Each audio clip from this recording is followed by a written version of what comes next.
कि खुदा के खादिम की इज्जत करें जो मेहनत करता है। बाइबल कहती है जो कलाम सुनाने और तालीम देने में मेहनत करता है, दो चंद इज्जत के लायक है। फिर ये भी लिखा है कि उनकी बड़ी इज्जत करो उनके काम के सबब से, उनकी कार के सबब से नहीं।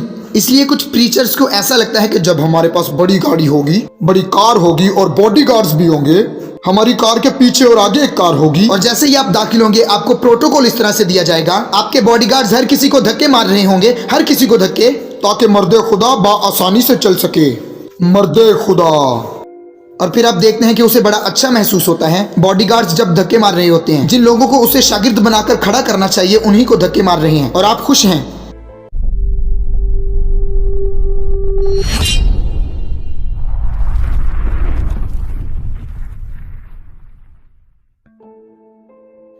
एक दिन एक पास्टर मेरे पास आया और मुझसे कहने लगा कि सर मुझे थोड़ी रहनुमाई चाहिए। मैंने पूछा किस मुतालिक रहनुमाई? और उसने कहा कि सर पता नहीं क्यों मैं कामयाब नहीं हूँ और कुछ भी बदल नहीं रहा। एक पास्टर इस तरह से बात कर रहा था। तो मैंने उससे पूछा तुम सियासी शख्स हो या एक बिजनेसमैन हो? उसने कहा नहीं मैं खुदा का खादिम हूँ। मैंने कहा फिर कुछ बदल क्यों नहीं रहा?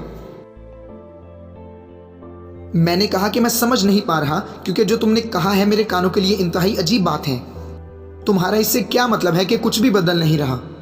क्या तुम्हारा मतलब है कि खुदा का कलाम काम नहीं कर रहा? उसने कहा नहीं। फिर उसने कहा कि मेरा मतलब है कि मैं खिदमत में कामयाब नहीं। मैंने पूछा तुम किससे माप रहे हो, यानी कौन सी चीज़ों से तुम अपनी खिदमत को माप रहे हो? वो चुप हो गया क्योंकि वो जानता था मैं कुछ कहने वाला हूँ जो बहुत ज़रूरी है। मैंने कहा मुझे पता है तुम्हारा मसला क्या है। तुम समझते हो कि खिदमत में तरक्की करना यह है कि कार हो, सही कहा ना, और एक गाड़ी आगे जा रही हो, एक गाड़ी पीछे आ रही हो, और फिर एक बड़ी जीप उन दोनों गाड़ियों के बीच में हो। यही है ना? एक बड़ा घर हो और लोगों से भरा हुआ चर्च हो, ये कामयाबी है। मैंने कहा ये गलत है, क्योंकि खिदमती कामयाबी को इस तरह से नहीं माप सकते। तो फिर कैसे खिदमती कामयाबी को मापते हैं?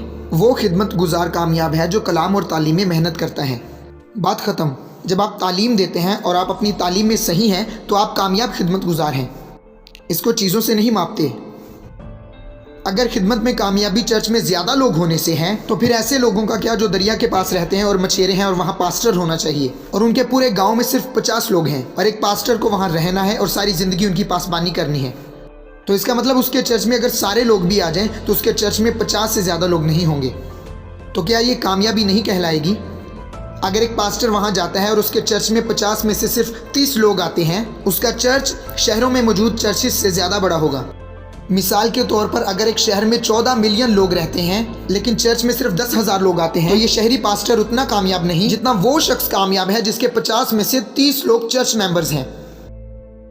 बस हम खिदमती कामयाबी को इससे नहीं मापते कि लोग कितने आए हैं, और ना ही खिदमती कामयाबी को कार से मापते हैं या हमारी पहुंच कहां तक है, कितने लोग हमें जानते हैं। हम बिजनेसमैन या सियासतदान नहीं। खिदमती कामयाबी को इससे मापा जा सकता है कि आप जो बाइबल की तालीम दे रहे हैं वो सही है या नहीं। लोगों को सही तालीम देना, चाहे वो सिर्फ 4 लोग हैं लेकिन वो मसीह में तरक्की करते हैं, तो आप कामयाब हैं।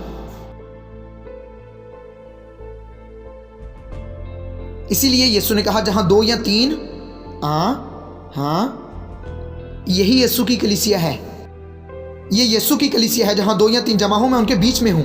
ये यीशु की कलीसिया है। लेकिन जानते हैं हम जो इंसान हैं, हमने दुनियादारी को कलीसिया में शामिल कर लिया है। इसलिए जैसे दुनिया वाले दुनिया में चीज़ों को मापते हैं, कामयाबी को मापने के लिए हम भी वही निज़ाम ले आए खुदा के घर में। इसीलिए तो कुछ जवान पासबान प्रेशर के नीचे रहते हैं। तो आप खुदा के खादिम की इसलिए इज्जत नहीं करते कि उसके पास कार है। जो तालीम उसके मुंह से निकलती है आप उसकी वजह से उसकी इज्जत करते हैं। आप उसकी बाइबली तालीम का वजन चेक करते हैं। इज्जत इस पर इन्हिसार होती है। कितने लोग हैं इससे नहीं, कितने घर या कितनी कारें हैं इससे नहीं। इन सारी चीजों से खिदमत नहीं बनती। अगर खिदमत में कामयाबी दौलतमंद होना है तो कोई पास्टर भी कामयाब नहीं।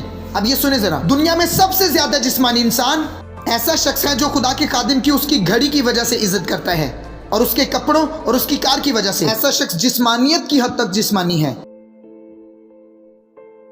हकीकी रूहानियत यह है कि खुदा के खादिम की इज्जत करें जो मेहनत करता है। बाइबल कहती है जो कलाम सुनाने और तालीम देने में मेहनत करता है, दो चंद इज्जत के लायक है। फिर ये भी लिखा है कि उनकी बड़ी इज्जत करो उनके काम के सबब से, उनकी कार के सबब से नहीं।